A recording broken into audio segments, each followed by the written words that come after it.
வணக்கம். திருச்செந்தூர் கடல் அலையில் சிக்கி பக்தர் பலி. திருப்பூரில் இருந்து முருகனை தரிசிக்க வந்தபோது சோகம். திருப்பூர் மாவட்டம் அவனாசி கருவூர் கிராமத்தில் புதிதாக கோவில் கட்டி கும்பாபிஷேகம் செய்துள்ளனர். அதைத் தொடர்ந்து திருச்செந்தூர் முருகனை தரிசனம் செய்வதற்காக 3 பேருந்துகளில் சுமார் 120 பேர் இன்று காலை திருச்செந்தூர் வந்துள்ளனர். இவர்கள் வந்த பேருந்தை திருச்செந்தூர் தெப்பக்குளம் பகுதியில் நிறுத்திவிட்டு கடலில் புனித நீராடி முருகனை சுவாமி தரிசனம் செய்ய வந்தனர். பேருந்தில் வந்த பக்தர்கள் அனைவரும் கோவில் முன்புள்ள கடலில் புனித நீராடினர்.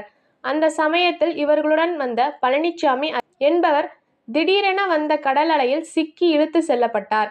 அருகில் இருந்தவர்கள் அனைவரும் அவரை மீட்க போராடினார்கள். ஆனால் முடியவில்லை. இதுகுறித்து கோவில் கடற்கரை பணியாளர்களுக்கு தகவல் தெரிவிக்கப்பட்டது.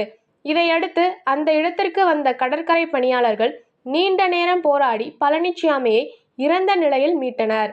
இதையடுத்து ஆம்புலன்ஸ் மூலம் அவரது உடல் பிரேத பரிசோதனைக்காக திருச்செந்தூர் அரசு மருத்துவமனைக்கு அனுப்பி வைக்கப்பட்டது.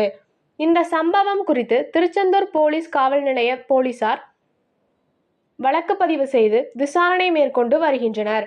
முருகனை தரிசனம் செய்ய வந்த இடத்தில் ஒருவர் கடல் அலையில் சிக்கி உயிரிழந்த சம்பவம் அந்த குழுவினர் மட்டுமல்லாமல் பக்தர்களிடையே பெரும் சோகத்தை ஏற்படுத்தியுள்ளது. நன்றி.